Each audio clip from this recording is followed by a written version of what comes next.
ก็เข้าใจกับเหตุผลที่เจ้าต้องไปในวันนี้กับความหาความผูกพันที่เคยมีต่อจากนี้จะเป็นจะตายก็คงต้องลืมเพราะ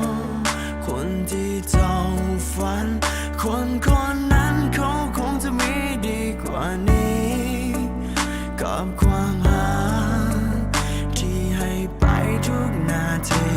เลยบุดีพลักษณ์ถึงว่าใจได้แต่ยอมรับความเป็นจริงที่มีต่อจากนี้ถึงแม้ต้องเสียใจให้ทั้งชีวิต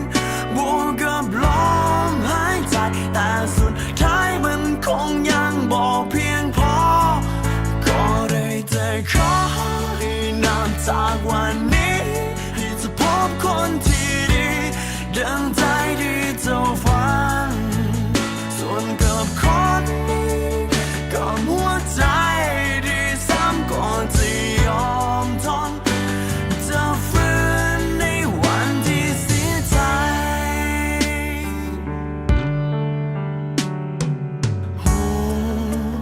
และก็เข้าใจถึงจะหาเท่านั้นเท่าใดก็เท่านั้นสิ่งดี